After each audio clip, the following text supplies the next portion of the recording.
जिन couples ने धारा 375 का हवाला देकर फिजिकल होने के लिए ओयो को अपना प्राइमरी अड्डा बना लिया था, अब ओयो रूम्स की ओर से ही उनकी एंट्री बैन कर दी गई है। अब अपनी गर्लफ्रेंड से शादी करने के बाद ही आप उसे ओयो होटल ले जा पाएंगे। जी हाँ, जिस ओयो होटल की नींव ऑफिस मीटिंग्स और टेम्परेरी स्टे को इजी बनाने के लिए रखी गई थी, अर्बन एरियाज के मंचलों ने इसे अय्याशी का ठिकाना बना कर रख दिया। कपल्स के इंटीमेट होने के लिए ओयो सबसे बढ़िया जरिया बन गया था। इसी डिफेम के चलते ही ओयो के सीईओ रितेश अग्रवाल कई बार सार्वजनिक मंचों पर सफाई भी पेश करते रहे हैं और अब इस कंपनी ने बड़ा चेंजमेंट कर दिया है। अगर आप ये नियम फॉलो नहीं करते हैं तो आपकी ओयो में एंट्री बैन हो जाएगी। अब ओयो में एंट्री के लिए सिर्फ आपका आधार कार्ड दिखाना ही काफी नहीं है।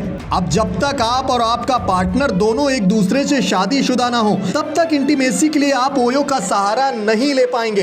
होटल बुकिंग कंपनी ओयो ने अपने साथ जुड़े होटल्स के लिए नए चेक इन नियम लागू कर दिए हैं। नए नियम कहते हैं कि ओयो होटलों में अविवाहित जोड़ों को अब रूम नहीं दिए जाएंगे, यानी सिर्फ पति पत्नी ही होटल में कमरा ले सकेंगे। इस नियम को सबसे पहले मेरठ में लागू करा गया है। इस नियम के असर और फीडबैक के आधार पर इसे दूसरे शहरों में भी लागू किया जा सकता है। जो बदले गए नियम है उसके तहत सभी जोड़ों को चेक इन के समय अपने रिश्ते का अवैध प्रमाण देने के लिए कहा जाएगा। इसमें ऑनलाइन की गई बुकिंग भी शामिल है। कंपनी ने कहा है कि ओयो ने अपने भागीदार होटल्स को स्थानीय सामाजिक संवेदनशीलता के साथ साथ तालमेल बिठाते हुए अपने विवेक के आधार पर अविवाहित जोड़ों की बुकिंग को स्वीकार न करने का अधिकार दिया है। ओयो ने अपने पार्टनर होटल्स को मेरठ में तुरंत प्रभाव से इस नियम को लागू करने का निर्देश भी दे दिया गया है। कंपनी की ओर से यह हवाला दिया गया है कि मेरठ और कुछ और शहरों में नागरिक समूहों और स्थानीय निवासियों ने ओयो से अविवाहित जोड़ों को चेक इन करने से रोकने की मांग की थी।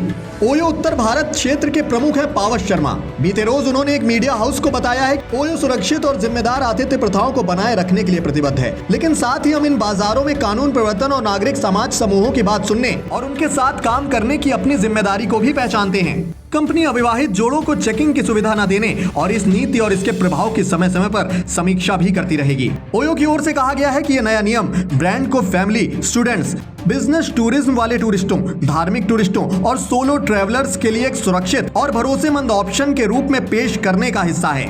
मतलब भैया सीधे तौर पर यह कहने की कोशिश की गई है कि सिर्फ अपने सोना बाबू के लिए ही नहीं, अपनी ऑफिशियल मीटिंग्स के लिए भी ओयो को याद किया करो। हमारी गलियां उतनी अब बदनाम नहीं हैं। खैर, ओयो रूम्स की इस नई पॉलिसी को लेकर आपका पर्सनल ओपिनियन क्या है? अपनी कीमती राय कमेंट बॉक्स के जरिए हम तक जरूर पहुंचाएं। साथ ही यूपी से जुड़ी ऐसी ही तमाम करंट अपडेट से खुद को अवेयर रखने के लिए आपके अपने चैनल वीके न्यूज यूपी के साथ आप यूं ही जुड़े रहें। शुक्रिया, नमस्कार। वीके न्यूज उत्तर प्रदेश, उत्तराखंड, सच का सारथी।